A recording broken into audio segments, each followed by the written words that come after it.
Twitter is generally one of, if not the best place to get clients right now for just about any business. Your ICP is almost guaranteed to be on there. It's 100 times easier to get into their DMs compared to something like Instagram, and the quality of prospects and people is through the roof. But most people mess up in actually doing cold outreach because you can't just go in blind and kind of just shoot whatever message and expect it to work, because you obviously need to be saying the right things whenever you're reaching out, which is why in this video I'm going to show you the 3 best cold outreach strategies that you can start implementing throughout this video so you can book more sales calls, close more deals, and get breaded. So rule number 1 is to make sure your profile looks clean and professional. You need to remember that your profile is the equivalent of your landing page if you were doing cold email, because if someone hits you up, you click on their profile and you realize that they have nothing there, and you're just going to think they're a bot and you're never going to reply. So that's exactly what we want to avoid. And honestly, to have a good looking profile, it's really simple. To fix this, you only have to do a couple things. So number 1, just open up your Twitter profile. I'm going to show you what I have on mine. Arguably the most important thing is to have a clean profile picture. Not only will this convey that you're a real human being, people will also judge you just based off of your profile picture. I would highly recommend that you at least have your face. If you can be smiling, then that's good. My profile picture is always just me smiling, and that works, and typically that's what people do. It doesn't necessarily have to be you smiling, as long as it's a clean picture. Again, it doesn't have to be super kind of uptight. This isn't LinkedIn, this isn't email, this is Twitter. Okay, so here I have a picture of 18-year-old me in freaking, I think this was in Tokyo, but again, it's like an old picture of me with a freaking ugly Christmas sweater, right? So it doesn't have to be super professional, it just has to look clean. Then you want to make sure that your name is clean. Something I see a lot of people do is just adding kind of what they do at the end of their name, and that's completely fine. It kind of helps for like Twitter SEO, which isn't really talked about too much. I just prefer to kind of keep my name clean. Your username also has to be really clean, and then you just have to let people know exactly what it is that you do through your bio. And then the last thing that people don't take advantage of is their actual link. You always want to be linking to more value. If you have a YouTube channel, make sure that is linked right then and there so that people can click on it, and then you instantly become like a top 1%er by just providing value via YouTube, okay, and making it visible to everyone that visits your profile, which is pretty much going to be just anyone that you reach out to. All right, so rule number 2, this one kind of applies if you've had your Twitter for a long time. It's just making sure that your tweets aren't too unhinged, okay? So I know a lot of people that maybe had some weird stuff on their profiles like back in high school or something, so just make sure you don't have any of those kind of weird tweets. Again, you want to be perceived as an authority, so whenever you reach out to someone, they know you know exactly what you're talking about, and they don't have any doubts in terms of if you can achieve whatever you're telling them that you can achieve. And so here, if you've like cleared your whole profile, you just want to make sure that your content has something to do with whatever it is that you're pitching. Obviously, every single one of my tweets either have to do with business or they have to do with cold DMs in some sort of way, or like a bunch of case studies as well. And so whenever someone clicks on my profile, first thing they're gonna look at is this video, which I'll get into in a second, but they just go through and it's like, okay, well, this guy isn't going anywhere. This guy's been posting content for a while, which is also super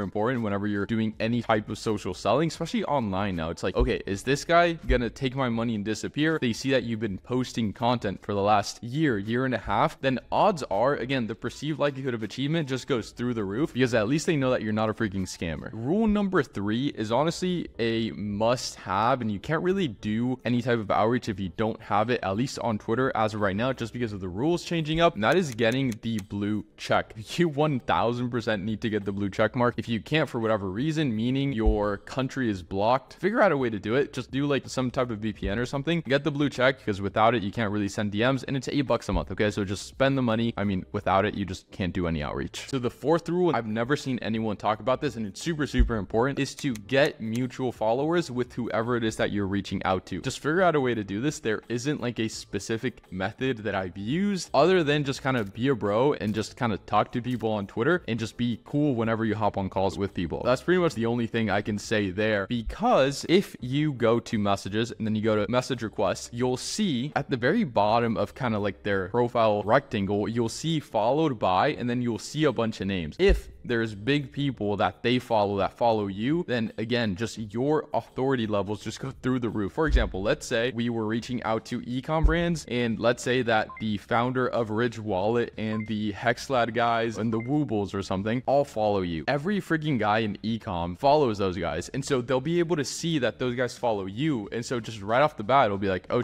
okay, why does that guy follow them? So it just instantly increases your authority by a ton. And so that is something that there's no kind of like a clear path in terms of how to do it, but you always want to keep that in mind. You want to make sure that you have some mutual followers so that it's not just kind of like, yo, who is this kid? Why are they reaching out to me? Okay. So here's a bonus tip. The fastest and easiest way, in my opinion, to display your authority and to display your expertise is by having this right here. So this is a case study video from one of our really good case studies. So it's 161 sales calls, 120K cash collected in 30 days. This is a full video breakdown, really well edited, literally walking through how we did everything. So whenever we reach out to someone, they look at that video, no one's really going to go through the whole thing, but just by that kind of caption and then the video being well edited and it auto playing, they automatically get the sense that you know what you're talking about, because you do. So you just want to let people know like, hey, I've done this before. This isn't my first rodeo. And just by having like a well edited video, it just adds to that level, because this isn't just a loom. There's been like some production to this video. And so whenever people see that, it just kind of puts you levels above. Now that we got the ground rules out of the way, your profile should look super freaking sharp and you should be ready for some cold outbound. So the first approach that we're going to talk about is the value sniper method. Now, this method is very time consuming, but it is very effective. This is what some people will call the Dream 100 outreach. I think that was coined by Russell Brunson. It works, okay, and it works really well. It's just very time consuming, because essentially the premise of this type of outreach is you need to do a bunch of work up front. And so obviously the amount of volume drastically drops. This is really good if maybe your TAM is really low, or maybe you're just starting out and you kind of want to get your foot in the door. So those are, I think, the two scenarios where this is the most effective. Or maybe you don't want to land a ton of clients. You just want kind of a couple specific clients. And so this also works really well for those situations. And so step one for this specific method is going to be to create some sort of value that is specific to that person, not to that niche, not to that like type of business, but that person specifically. So for example, I just had someone hit me up about being our scriptwriter, and what they did was they went to our YouTube channel and then they made a 15-minute video walking through kind of the edits that they would make in terms of the script, in terms of what I was saying. They took that whole transcript, put it on Google Doc, and then they made another script and then just sent it over. So it wasn't like, hey Alex, I just went through your video and I just kind of made your script better. Mind if I shoot it over? Because everyone knows that whenever you're doing that, you actually don't do it before. You do it once they reply, and only if you think they're going to be a good fit. But if you do it correctly, people will reply and people will look through the stuff that you send them, again, if it's valuable to them. Because if you do something that's not valuable to them in any kind of sort of way, even if it took you 15 hours, they're not going to care. Because if you made them something that literally helps them with nothing, then they're just not going to go through it. The second method that I want to talk about is the engagement funnel method. Now, this method is very powerful, but again, it requires a ton of effort and a ton of patience. And I'll walk you through kind of what this looks like and why I'm saying that. So essentially what you want to do is you want to scrape a lead list, and there's a bunch of videos on this channel going through how to scrape lead lists. Then what you want to do is you want to build out kind of a calendar in terms of what you're going to do every day or what you're going to do every week for the next 4 weeks, let's say, to engage with these people, to interact with these people so that they become familiar with your profile picture, with kind of who you are. And then maybe a month after you kind of start the whole process, then you reach out to them, and it's not going to be cold outreach. It's going to be warm outreach, essentially, because they know you now, at least a little bit. The way you want to do this is, number one, you make a list, and then week one, you want to kind of just start following these people. You want to like some stuff. You want to comment on some of their posts, and you just kind of want to be part of their community.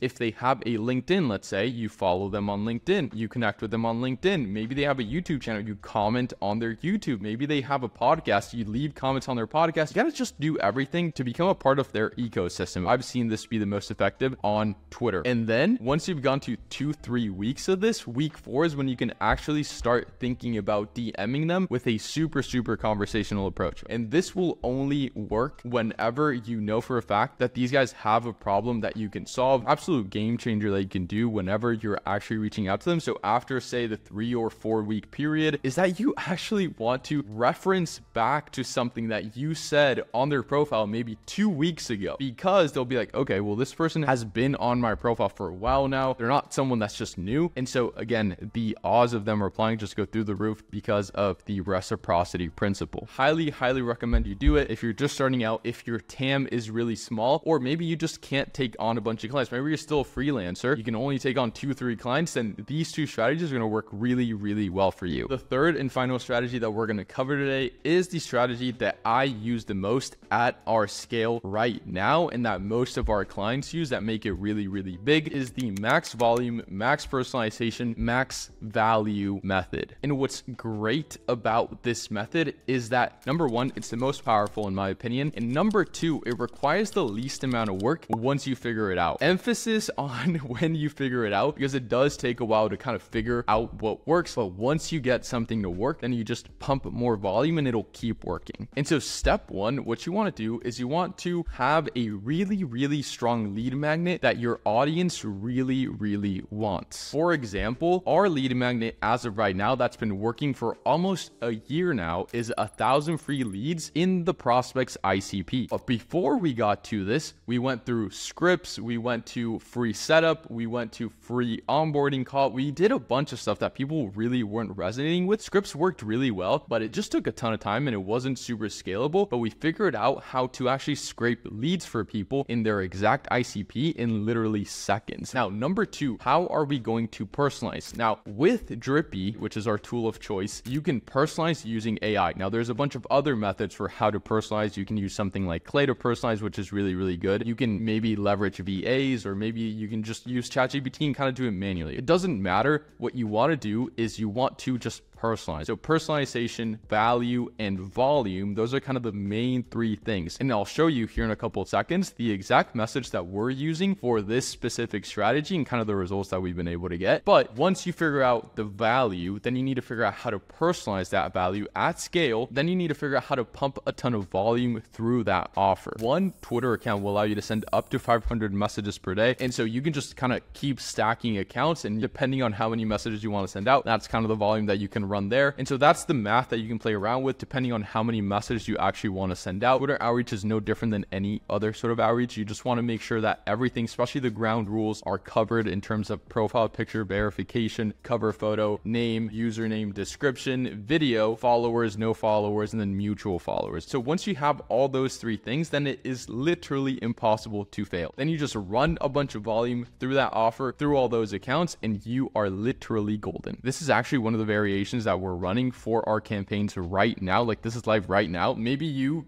found this video because of one of these messages, and so you can kind of just take a screenshot of this. Especially what I always encourage people to do is to just look at our prompts, okay? Because Drippy will allow you to do this very, very easy. You don't need to make like these huge ChatGPT prompts just because of how our AI is trained. There's going to be a link down below in the description for you to access your 7-day free trial. It's a 7-day free trial with 250 messages. Go ahead and sign up. And then what you want to do is first you want to find leads. There's a ton of videos on this channel going through how to find leads. It's really, really easy to do. And then there's also a bunch of tutorials directly on Drippy. Then what you want to do is you want to go to automation, okay? You hit new automation, Cold DM 2.0. You're going to select the lead source number 1, and then you're going to go to select generator type. You're going to go to script personalizer, then you're going to go to configure message. Couple things you want to keep note of. Number 1, you're going to want to hit advanced, and then within the context, you just want to give the AI a little tiny bit of context for what it is that you do, okay? So for example, with us, it would be, I help businesses close more deals through Twitter outbound. There we go. Then for script, you're just going to paste the script that you come up with. And what's really nice about this is you can always hit generate to test your prompts. And I highly, highly recommend that you do that before sending any messages. And remember, if you're importing from, say, your LinkedIn campaigns or Instagram campaigns or your cold email campaigns, you always want to remember to use the variables within Drippy and not kind of the ones from those other platforms. Then we're going to go to settings. We're going to do AI creativity. We're going to turn that to 1.3. Split messages, we're going to turn on, this turn on,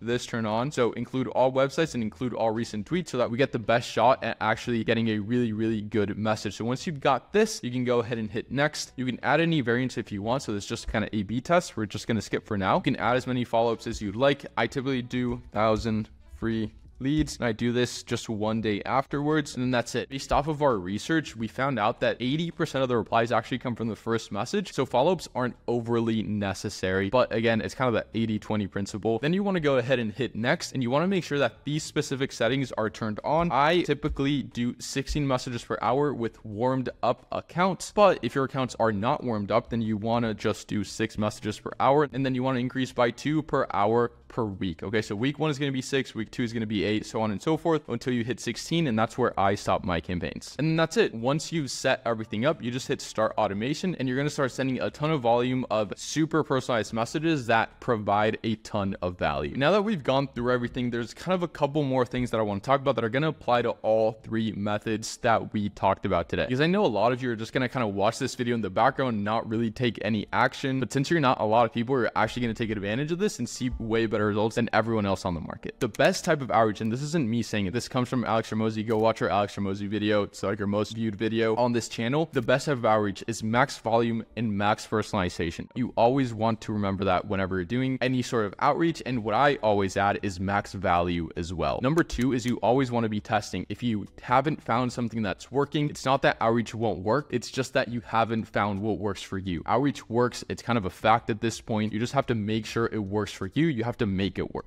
Number three is that you always want to track everything. So Drippy will give you all the stats that you need. Then you also want to be tracking your daily positive replies, ideally on a spreadsheet or some kind of CRM. I will leave a link down below to the tracker that we usually use. It's super, super simple. You can just make a copy of it and start using it literally today. And you want to make sure that every positive reply you get goes onto that Google Sheet so that you can follow up with people accordingly. Another one is to focus on providing value before you actually ask for anything in return. And the last one is to be patient because outbound compounds over time. And the best part is that any of these methods you can really scale, but at the end of the day, they're all scalable. They all work. You just have to find which one kind of works best for you given the stage that you're at. Most of what I talked about in this video is really manual and time consuming, and you can get really, really good results from those strategies, no doubt at all. But like I mentioned, my favorite ways of doing this is the automated max volume, max personalization, max value method. It's the most scalable one, and it's actually going to save you a ton of time in the long run, which is why on this channel, we have a ton of videos going over how to do that in depth if this wasn't enough depth for you. And there's one specific video going over how to set up an AI appointment setter to just do outreach for you and literally will operate better than anyone on your team. So just click on screen and watch that video, and I'll see you there.